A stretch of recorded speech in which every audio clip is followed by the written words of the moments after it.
Barka da shigowa tashar Indian Hausar ka. Danna subscribe da kuma alamar ƙararrawa. Domin samun sabbin fina-finai. Baban 'yan daba. Baban 'yan daba kayataccen kafce ne da kamfanin Algaita Dot Studio masu burbuɗin fassara suka fassara muku shi. Baban 'yan daba kayataccen labari ne akan wani ɗan sanda da wani gawurtaccen ɗan daba. Shi dai ɗan daban nan ya yi kane-kane a wani yanki wanda ya hana su sakat yana aikata miyagun laifi, amma babu halin a kawo ɗan sandan da zai dakile shi. Kowane ɗan sanda aka tura shi aiki zuwa kasan yana inda maza sai ya bada cin hanci don kar a kai shi ga wannan ɗan daba.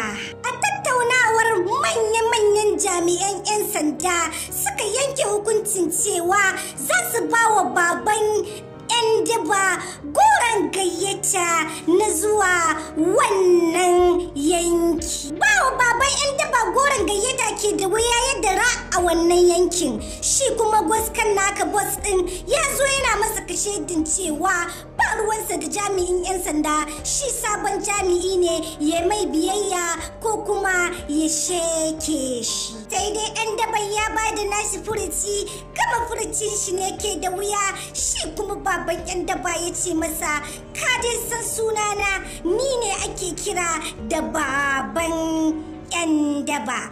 Tuni ya yi fata-fata da ɗan banza ya kawo karshensa. Tabbas wannan kafce na kunshe da cakwakiyoyi fim wanda na furta a baya.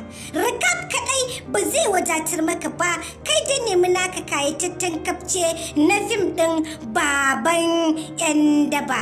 Kada ka manta, idan wannan shine zuwanka karo na farko zuwa wannan tasha tamu mai albarka mai suna Indian Hausa Recap TV. Masoya, ku danna mini subscribe da kuma alaman kararrawa don more fashin baki da ke cikinsa, ko kuma in ce recap na fina-finan Indian fassarar Hausa. Kai dai kulla halaka da wannan tanar tamu mai albarka don sanar da ku masoya da zarar mun dau